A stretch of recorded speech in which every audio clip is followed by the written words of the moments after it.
배다른 남매의 치정. 조선 세종치하 때의 일입니다. 천안 출신의 여인 소군이 혼례식도 없이 결혼하여 살았는데 남편은 날마다 술만 마시더니 점차 배에 물이 차서 앓다가 급기야 세상을 떠났습니다. 허무하게 남편을 잃은 소군은 어린 아들을 바라보며 어떻게든 잘 키우겠노라 결심했습니다. 소군은 아들 어연을 굶기지 않기 위해 품팔이에 나섰으나 벌이가 시원치 않아 어렵게 생활했습니다. 그러던 차 같은 마을에 사는 양반 임수산이 제법 미모가 있는 소군을 마음에 들어 했습니다. 임수산은 본처와 사별의 딸 하나만 데리고 외롭게 살던 호랍이었는데 마을 노인네를 통해 소군의 의중을 알아보게 했습니다. 임 현감이 자네에게 마음이 있다는데 자네 생각은 어떠한가?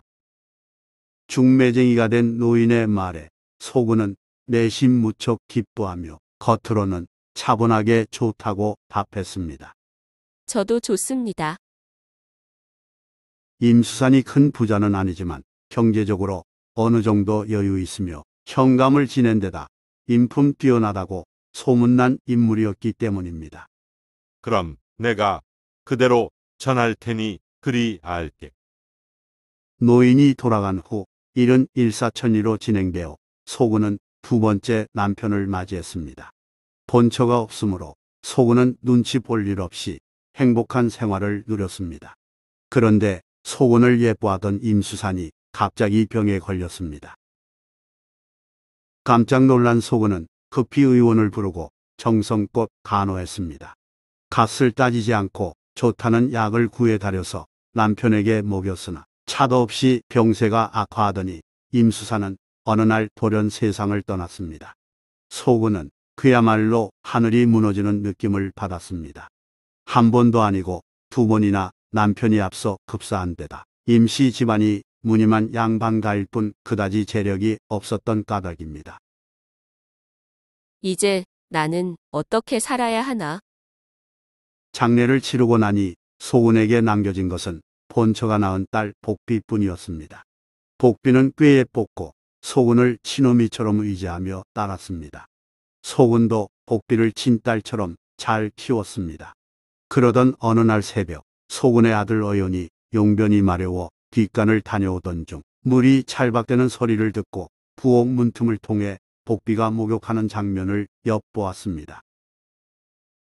부엌 안에서 복비는 알몸 상태로 엉덩이를 들썩거리며 머리를 감고 있었는데 그걸 지켜본 어연의 가슴은 쿵쾅쿵쾅 뛰었습니다. 사춘기가 이미 지난 청년 어연은 처음 본 처녀의 몸에 흥분했으나 배다른 동생이므로 곧 자리를 벗어났습니다. 그렇지만 본능은 이성을 억누르며 욕정을 부추겼고 어연은 그날 이후 눈앞에 어른거리는 복비의 하얀 엉덩이에 괴로워했습니다. 어연은 뜨거운 욕망과 죄스러운 마음 사이에서 식욕을 잃고 점점 수척해졌습니다. 어연아, 요즘 무슨 일 있지? 소군은 아들의 행동을 이상히 여기고 그 이유를 캐물었습니다. 추궁을 받은 어연이 망설이다가 속내를 털어놓자 소군은 당황했습니다. 소군은 말도 안 되는 일이라며 고개를 저었다가 이내 생각을 고쳤습니다. 엄밀히 따지고 보면 둘은 피 한 방울 섞이지 않았잖아. 소군은 하나뿐인 아들이 애태우는 꼴을 마냥 지켜만 볼 수 없어 결단을 내렸습니다. 소군은 복비를 자신의 거처로 옮기게 하고는 그때부터 어연과 함께 셋이서 식사하며 가까이 지내도록 유도했습니다. 남녀유별이라고 배운 복비는 불편함을 느꼈지만 의지할 사람이 소군뿐이라 어쩔 수 없이 따르면서도 은근슬쩍 훔쳐보는 어연의 끈끈한 눈길에 어찌할 바 몰라 했습니다. 무더운 여름날 복비는 방에서 낮잠을 자고 있었습니다. 그때 어연이 조용히 방으로 들어가 살금살금 다가가서 복비의 옷 속으로 손을 넣어 가슴을 만졌습니다. 그 직후 복비가 눈을 뜨고 소리치며 일어나서 방 밖으로 달아났습니다. 안방에 있던 소군은 무슨 상황이 벌어졌는지 짐작했음에도 마루로 나와서 오히려 복비를 나무랐습니다. 오라비가 낮잠 좀 같이 잤기로 뭘 그리 호들갑 떠느냐. 할 말을 잃은 복비는 의원을 피해 다녔고 같은 마을에 사는 작은아버지 임덕산에게 자신이 겪은 일을 털어놓으며 도움을 청했습니다.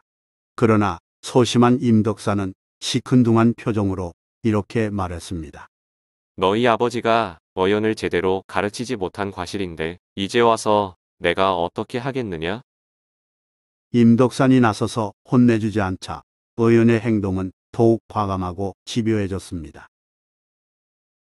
하루는 소근이 의원과 복비를 불러 몸에 좋은 약술이 있으니 함께 맛보자고 말했습니다. 내가 정성껏 달인 한약에 맑은 청주를 섞은 약주란다. 소근이 권하자 복비는 아무 의심 없이 한 대접을 마셨고 혼절하듯 잠에 빠졌습니다. 한참 뒤에 깨어난 복비는 뭔가 일이 잘못됐음을 깨달았습니다. 치마와 속속옷이 벗겨져 있고 첫 육체관계 후유증으로 피가 흘렀기 때문입니다. 그랬습니다. 아들의 성화에 소근이 공모하여 복비에게 술을 마시게 해서 잠에 빠지게 한 후 겁가나도록 내버려 둔 것입니다. 어머니, 어찌 이럴 수 있나요? 복비가 눈물을 쏟으며 억울한 마음을 토로하자 소근은 속으로는 측은해하면서도 겉으로는 아무 말도 하지 않았습니다. 이런 상황에서 불행이 연이어 일어났습니다. 단 한 번의 관계로 덜컥 아이가 생긴 것입니다. 그 무렵 작은아버지 임덕사는 복비의 신랑감을 물색했습니다. 복비를 돌려보낸 뒤 가만히 생각해 보니 잘못하다간 집안 망신이 될 수 있겠다 싶어서였습니다. 임덕사는 복비를 불러 말했습니다. 이웃 마을 지서산 군사 박아생과 혼사를 약속했느니라. 복비는 대답 없이 어두운 표정을 지었습니다. 혼사가 정해지면서 복비의 마음은 타들어갔으나 어연은 대놓고 복비의 방을 들락거렸습니다. 배는 점점 불러오고 초조해진 복비는 수시로 눈물만 흘렸습니다. 고민 끝에 복비는 아이를 낳아 어연에게 주고 떠나기로 마음먹었습니다. 하여 작은 아버지에게 시간을 미뤄달라고 부탁했습니다. 선친의 3년상이 끝나지 않았는데 어찌 혼이 날 수 있겠습니까? 그 뒤에 혼례를 올리고 싶습니다. 상이 거의 끝나가므로 크게 문제되지 않느니라. 너는 혼사에 차질 없도록 준비하거라. 임덕사는 급속도로 빠르게 일을 추진했고 신랑 측도 동조하여 이윽고 혼례식을 치렀습니다.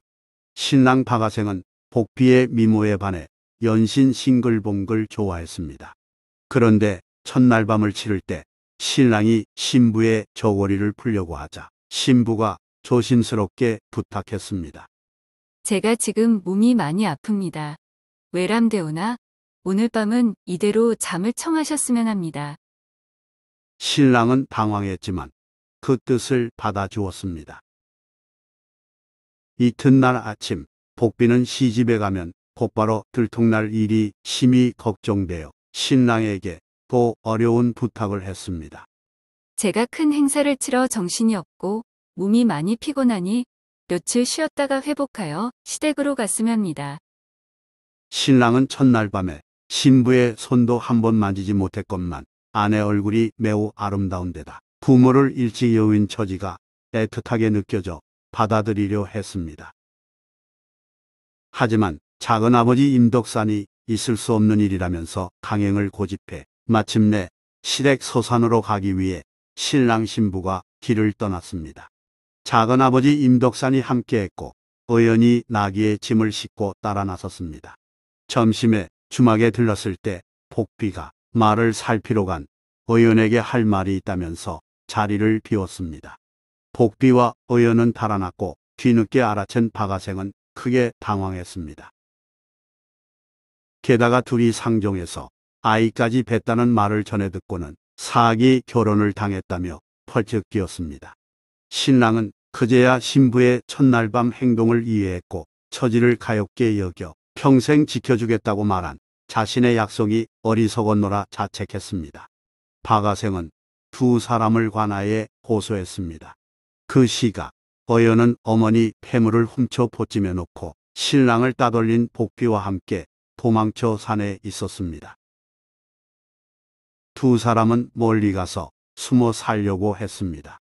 그러나 즉각 출동한 광군에게 붙잡혀 압송됐습니다. 둘이 죄를 인정하면서 처벌만 남았습니다.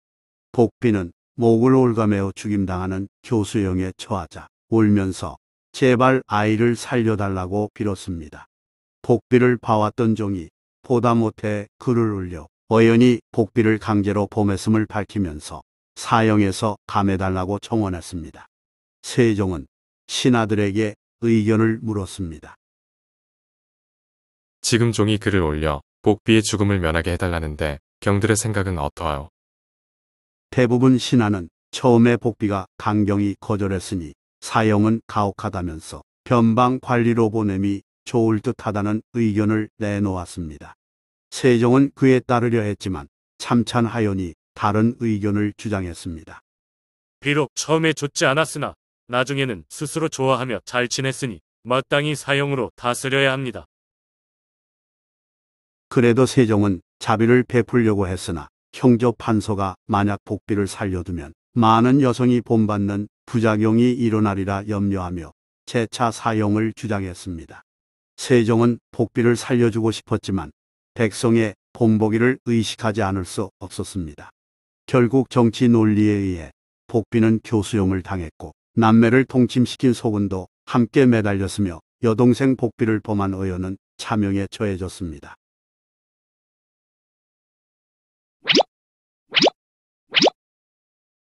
좋아요 및 구독은 영상 제작에 큰 힘이 됩니다. 고맙습니다.